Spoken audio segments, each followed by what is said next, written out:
Yeah. Okay, we're live. So I'm gonna make sure that's muted. Good morning, Sarah, or good afternoon, rather. We're in Georgia and it's straight up noon here. Hey, good afternoon. I'm Tiffanie Teel. For those of you who don't know me, I am the founder of the We Over Me community, as well as the Divine Purpose Academy. And today we're here with Sara Bordeaux of Purpose HR to discuss her purpose journey. And I'm really excited to have her because we are not only good friends, we lead small groups together. And I just really want her to break it down and tell you a little bit more about how we met and what her journey into entrepreneurship looked like. So, Sara, if you don't mind, why don't you just get us started and tell a little bit about your history as far as work goes? What does your career, where do you come from, and where were you when we met? Where in your career were we? Sure, absolutely. So I have about 15 years of HR leadership experience. Most of that is in the manufacturing realm.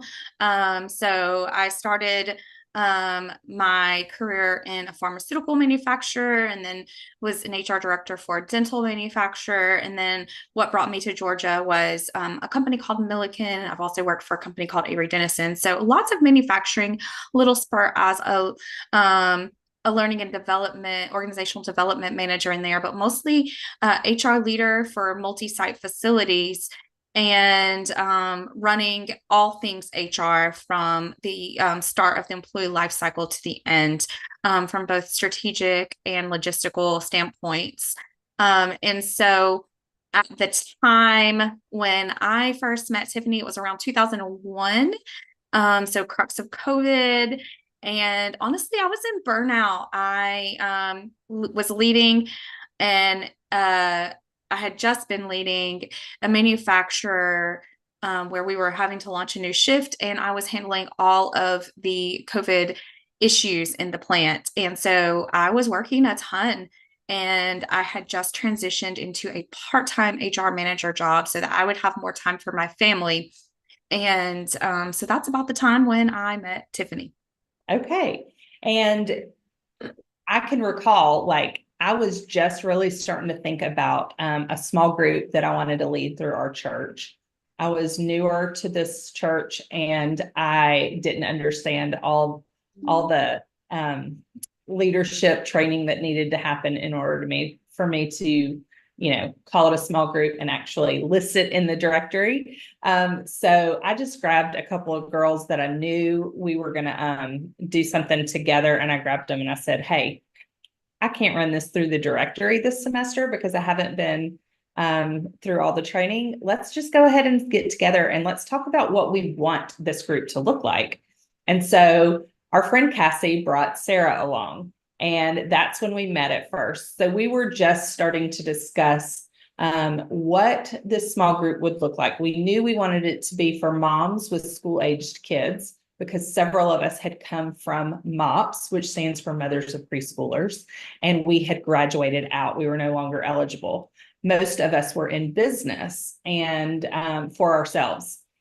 And we wanted to really dive deep into how to become the best mom and entrepreneur possible. And so Sara came in, and I remember her very distinctly saying, I'm not an entrepreneur, but a lot of the topics that y'all are talking about and throwing around really resonate with me. I feel like I'll be able to take something from it. But let's get Sara's perspective. Sara, go ahead and tell us, like, when you came into this group and stepped in, like, what were your thoughts?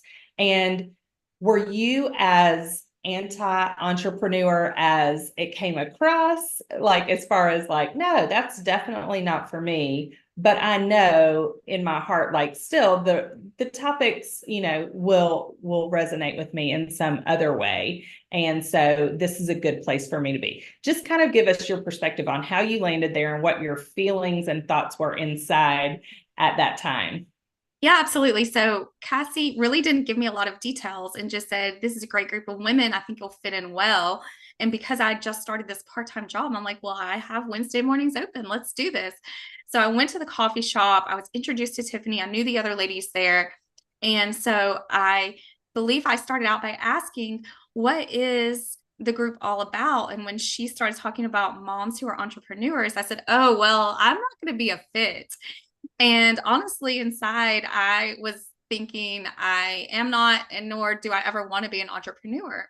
Growing up, my parents owned a company, and I can remember having to go to their office and clean it at night. And I can remember some of the long days. And honestly, I always said I wanted a job that I could go in and I could leave at the workplace and come home and not have to worry about. Well, that's Mhm. not really, to be honest, what was going on in my HR world anyway. Yeah. Um, and so while I was like, no way, not interested in being an entrepreneur, I'm not a fit for your group, Tiffanie began speaking to me about, well, hey, you're in a leadership capacity. I think that we have some things that we can still learn from you. You're still a great benefit to the group. And so I was like, well, I like the people here. Okay, I'll stick around and I'll just be a part of the group, but I'm not going to be an entrepreneur. I was pretty firm in that. Yeah. You said that to me. I remember very distinctly. Yes. So yeah, I ended up staying in the group. And like I said, I believe that was 2021. So I've been in this group now and co-leading for about 3 years. Yeah.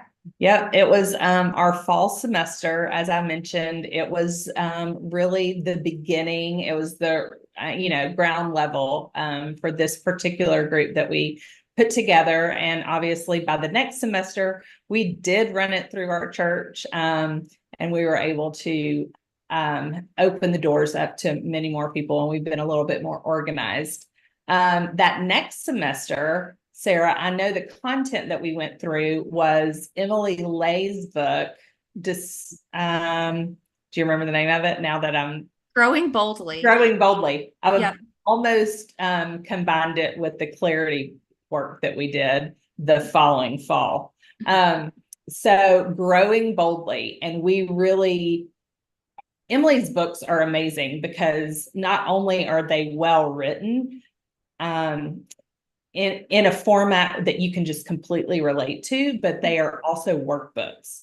So we dove into that book for our first official semester, and you like knocked the socks off of us towards the end of that. But let's back up for a minute. I want you to tell us more about really what that book did for you, and was it a combination of just the thoughts that the book stirred for you, or was it a more of a combination of just everything that had happened since you had been surrounding yourself with us, the other women in the group? How did it all really unfold, Right. and how did it look for you to make the announcement, which Yeah. I'll let you share with everyone? So the book, uh, as Tiffany mentioned, it is a bit of a workbook, Growing Boldly by Emily Lay. And so to really do the work that the book requires and that we would talk about in our group, you had to have a goal. And in the book, she talks about maybe it's running a marathon, maybe it's not starting a business. And so I was always brainstorming in the beginning stages of this group of what is my goal. I'm not running a marathon. I'm not trying to be an entrepreneur. Is it around parenting? Is it around something personal? I don't even know. But they say you're the sum of the five people you spend your time with, right? And so here I was with an owner of a dance studio, a real estate agent, um, and all these entrepreneurs. Sorry, I'm getting over bronchitis. Um, Yeah. and all these entrepreneurs, and I was hearing their stories and I was seeing their goals play out.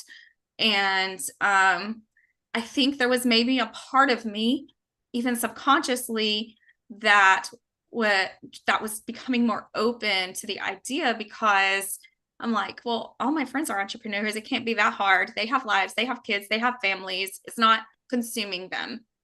And meanwhile, the place that I was leading HR in was a difficult environment to make change in. At the top, you had basically some owners that really wanted an HR leader as a token and not really to take their advice. And anyone listening who is in HR has probably been in this seat at some time or another in their career. For Um, sure. and so with the leadership team, we would put new policies into place, put systems into place, and then employees would go to the owners and complain, and it would all get reversed. And so to practice something like HR in an environment where it's not supported can be really frustrating. And so I think that God set everything up for me to bring me to this decision to where I'm surrounded by entrepreneurs. They're my closest friends, and I'm in leading HR in an organization that doesn't support HR decisions. And so I was like, I am almost to the point where I want to walk out, and I'm not going to do that though. And so it was really a spur of the moment decision. It wasn't one of these things that I had been praying about and thinking about and sleeping on. It was just, I'm tired of changing companies. I don't like it here. There are parts of HR I love, and there are parts that I don't. And if I went and worked for myself, like my friends do, then I could just do the parts that I love. And so, I mean, it was really pretty instant. I went into the next group and said, okay, ladies, I'm doing it. I'm going to be an entrepreneur. I'm quitting and I'm starting my own HR company. And it was just I love um, it. immediate clarity of doing that. Now, I didn't know what it looked like, and I had a ton of questions behind that, but I just knew it's what I was doing. Right. And you were surrounded by people who had gone before you, and you just knew that you would have the support that you needed. Yes. I just love how you were in a position where God had placed you to just take that leap without having to give it much thought and without having to second guess yourself, because sometimes the easiest way is just to jump in, right? Just jump in with both feet. But ultimately, when we're not in alignment with our God calling, like we're restless, right? We're not feeling fulfilled.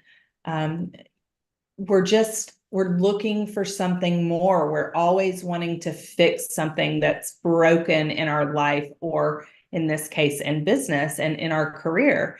And the thing that I want to use Sarah's story to encourage the listeners for is that in these situations, the best thing that we can do is to stop and ask God what he's saying to us, right? Say, God, I'm listening. I understand that the reason things aren't comfortable and peaceful for me is because something's missing and I'm not hearing you. So what am I missing?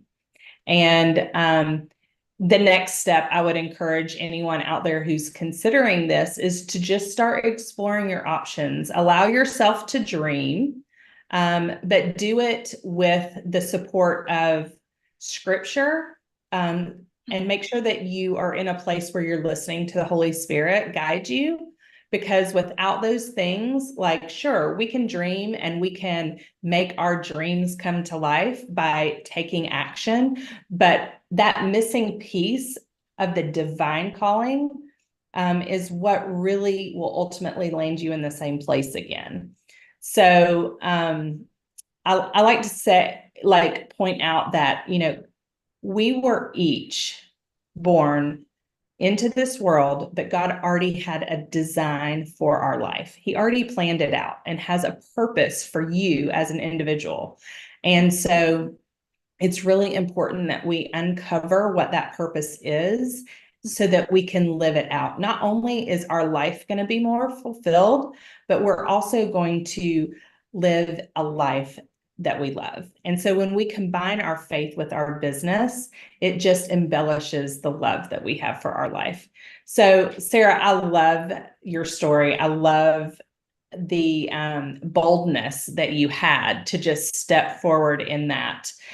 Your faith, you're someone that I admire so much because your faith is so strong and you're always willing, to step forward in faith and listen to God. And I believe that this is a prime example of what you did to step into your purpose journey.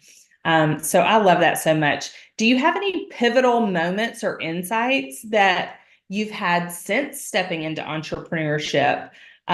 Maybe emphasize a little bit about the role of faith and business and Yeah. how that affects your decision-making process.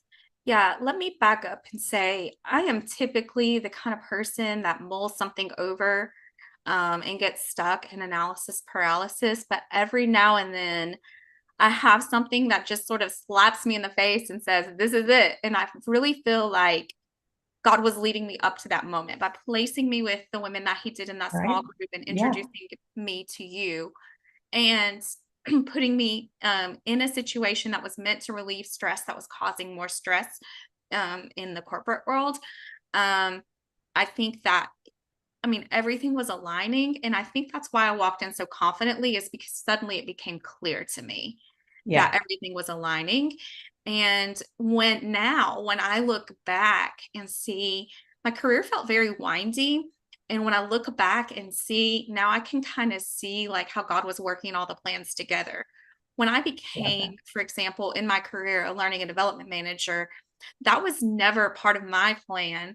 But now I lead leadership workshops. And had I not had that experience, I wouldn't have had the training and the experience to lead leadership workshops. So I just wanted to say that looking back over my career, I can see how God aligned everything for that moment. Now, once I decided, then I had to really pour in the prayer of what does it look like, and I had to, make sure my family was on board, and my husband was extremely supportive. I would not do it without that.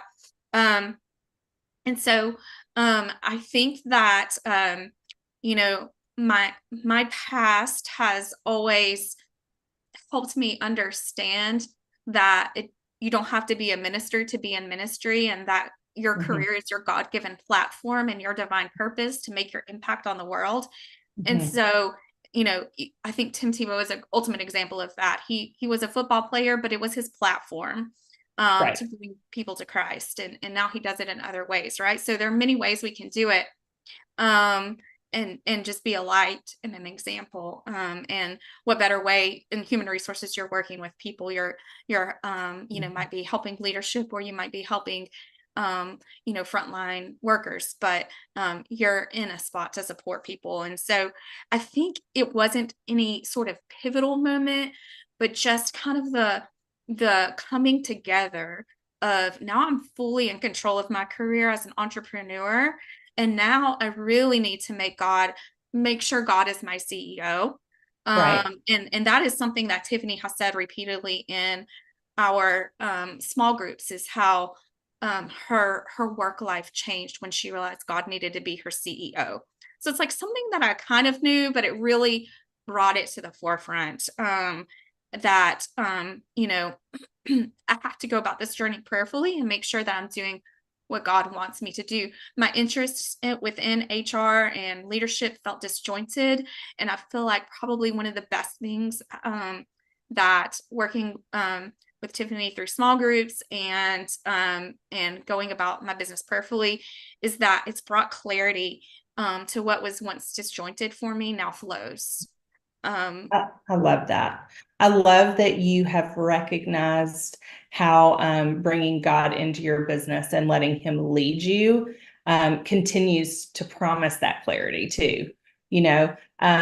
Sure, we live in a world where it is really easy to allow comparison syndrome to set in and for you to second guess the work that you're doing or the approach to the work that you're doing, right? But when we are leading from a faithful um, place and we are looking to God to help us make the right decisions as we move forward and take those steps of faith, then we can count on Him to align and to just bring the truth out in exactly the right ways, right? So the clarity that brings for us is just amazing. So Sara, one of the questions I wanted to ask you was, what does it look like for you now? You stepped into this 2 years ago, if I recall. It's been already 2 years. Wow, time has flown. So I know that there has been some ebbs and flows, right? Some things to figure out. And, I am one who wants to make things really clear to anyone who's considering entrepreneurship. Yes, it can be fun. Yes, it can allow time freedom. It can allow all those things. But can you talk to us about the work that is required to make a business function and to actually, put the work that you have to put in to make it work, to make it actually come to fruition? Yeah, absolutely. So, I mean, for me, I did not want to do marketing and sales, and how are you going to sell yourself if you don't want to do marketing and sales, right? So um, that was always the part that scared me about entrepreneurship. And so, I said, well, I'm just going to network and get the word of mouth out there. And so I joined a lot of local networking groups, some virtual networking groups and whatnot. And for me, it was ultimate divine confirmation when I wasn't really ready. I just quit my corporate role. I didn't have a business card. I didn't have a website. I went to a business women's group and someone said, "Oh, I hear you do HR. I need some help." And then I ran into, and so first client fell in my lap. And then I ran into a past employer and she said, "Oh, I need someone who can teach our DDI classes for us," which is a certification that I have that a past employer got me. And so my first large client fell into my lap. And then someone reached out to me and said, "I was told I should contact you. I need an HR consultant for some software I'm working on." Next client fell into my lap. And so for the first year and a half, I did not have to do the thing that scared me. God brought me the business to give me the confidence.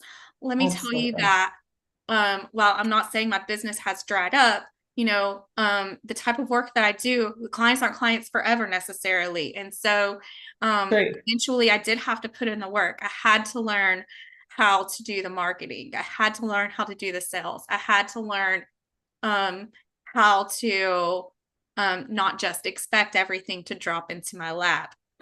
And looking back, if I had known then what I know now, I probably would have got the coaching and training I needed just up front to be ready when that time hit to lean on it. And Tiffanie has been that coach for me. She taught me a lot and through her services. But I think that was probably one of my biggest learnings. Entrepreneurs said it to me is just pay for the help that you need up front. And like so many, I was like, I can figure everything out myself. But I mentioned that I get into analysis paralysis. And so I would research and research and research. What do I need to do with this and about that and about that? And I could have saved Mhm. myself so much time and hassle by just spending the money up front to get what I need to get rolling faster and make money faster. But I was very blessed that God really gave me the confirmation that I needed up front to keep my confidence rolling. But yeah, now I am have some new clients, but I'm also in a building. I've gotten through all of the first year. I got more clarity that I needed in Yeah. how I need to make my services flow and what people need. And I even did some free mentoring programs for HR and took on some deep discounted nonprofits because I just wanted to get out there and get the experience and figure out what people need. And it's been able to Yeah. allow me to package services. And I'm building some documents libraries to sell. I've joined a local my BNI, which is for small businesses, and so I'm understanding now what small Sure. businesses need rather than the large manufacturers that I was Mhm. used to working with. And so I've got some things flowing, and I've also got some things building. Essentially, is where I'm at. I love that. The building stage really, truly, never goes away when we are providing the things that our ideal clients need, right?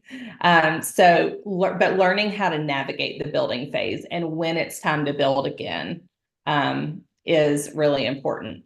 So why don't you tell everyone who your ideal client is and what your main offer is so that our listeners know how you can help them or how they can send leads your way.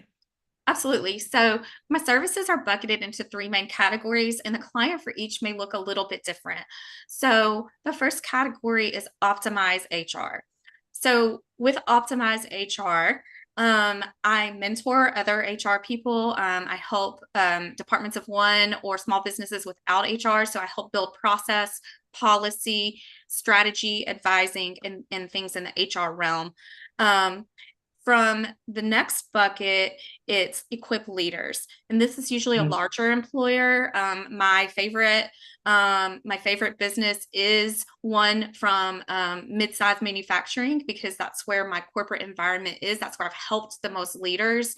But with this, I do workshops on how to coach and communicate your employees, how to hold difficult conversations, how to delegate work. Really, for your frontline and mid-level supervisors, some leadership 101 classes. And in today's society, it's really needed because, it's no surprise that technology has broken down our elements of communication. And then people are usually thrown into supervisory work because they're good at their job, not because they're a great leader. And so Right. businesses have to equip their leadership with these leadership concepts and basic communication and difficult conversation concepts. And to be honest, most just don't know how, they don't have the time, and it's better received from a third party. So the leadership workshops is something that I really enjoy. And I really enjoy seeing those light bulbs come on and saying, Yeah. hey, your tools are so simple. I applied them with this difficult conversation and it worked. So that's the second bucket. And then the last one is transform culture, which this is also more of a larger, mid-sized to larger employer who might be just having major turnover issues. They're bleeding people. They can't seem to get a grasp on their turnover. The morale is down in the dumps. And what I love to do is come in and collect data, run surveys, run roundtables, see the data that exists, and help the employer analyze that data, make a plan, and put in place a strategy where we can figure out how to raise employee engagement and satisfaction and reduce the turnover. I've been really successful at this in industry. This one employer that I worked for said, wow, you just hammered what employees wanted, and we saw the biggest raise we've ever seen in employee satisfaction rates. And That's so great. that was it's actually really fun work for me. So I'm the odd person that loves process and policy, but I also love working with the people and figuring out what they want. So those are the three buckets that I operate in. Okay, great. Well, I love that you've been able to spell that out for us and for the listeners so that they can connect with you. Tell everyone your LinkedIn name so that they can find you over on LinkedIn. It is tagged below, but we don't want you to miss out on the opportunity to get connected with Sara. Yeah, please follow me. I'm Sara Bordeaux on LinkedIn. My business Purposed HR is also on LinkedIn. And then my business is also on Facebook and Instagram, Purposed HR. That's great. Sara, thank you so much. Before we go, I want to take a quick opportunity to go ahead and encourage the listeners who feel inspired by Sara's purpose journey. I am launching the Divine Discovery Workshop next week. And in that workshop, we're going to go ahead and dive into the initial stage of work that needs to be done if you're considering entrepreneurship. If you're a mom who is working full time and you really just want to get out of the 9-to-5 grind so that you can work from home and balance motherhood and business together, like this is the perfect opportunity to do that. If you're a hardworking professional and you are just burnt out and you don't feel fulfilled through your work anymore, you're looking to do something new. Maybe you're like Sara and you know that you love the industry work that you're doing, but you're really tired of others predicting how you do it or the entire bucket that you're required to manage by being in a corporate role. Maybe you're considering stepping outside of that and doing something different. This Divine Discovery Workshop is for you. We are going to break down what it takes to identify your divine purpose so that you can get in alignment with God's design for your life. Okay. I will just go ahead and be really clear. This workshop is a free 3-day workshop, but it's going to lead you into the Divine Purpose Academy. And the Divine Purpose Academy has been something that's been on my heart for a long time. It's been requested by a lot of people who really don't need the one-on-one coaching, but they're looking for group coaching. And it's now a package of all the one-on-one work that I've been doing with clients for the past several years. I've been designing brands for a couple decades now. I've been designing websites for small businesses and entrepreneurs for a couple of decades now. But in the last 5 to 6 years, I've really honed in and narrowed that process down to the people who actually need more custom work. And I've held their hands to help them bring their vision to life. And now I'm able to deliver my blueprint for that process to multiple people at the same time. And it's going to be a really fun environment, you guys. We're going to do all of our trainings together live in a Zoom setting. We're going to, get together and strategize. We're going to have some office hours where we can talk about, what pieces are missing or tech issues that you might be having. My tech brain is going to geek out over all your technical problems. I love the opportunity to be able to help you fix those. So I'm just inviting you all to go ahead and register for the free 3-day workshop. Just come and spend a couple days with me, digging in and really determining if this is the right time for you. As Sara mentioned, she wishes now that she had had a blueprint to follow. Am I right, Sara? I mean, those weren't your words, but how good would you have felt looking back had you just had a plan? So I'm here to hold your hand. It's a 12-month group coaching environment because in 12 months, you can move as fast as probably 3 to 6 months if you want, or you can move as slow as the 12 months. But regardless, you're going to have the support that you need throughout that time frame. And let's be honest, if you are in a corporate job right now, you may not be ready to turn in that resignation and start something new immediately. You may not have clients waiting for you like Sara did, where they just fell in your lap. And you may need time to build. And so this is really the blueprint to help you build that out, all the way from the process of discovering what does that look like and what is my purpose and how can I turn that into a business? And then how do I turn my passions, the business idea, into profit? We're going to go through all of that. I'm going to help you brand so that you have a legacy brand that lasts far beyond your lifetime and get you online so that you can make that impact. So if you'll join me for that, I'll put the link in the comments below.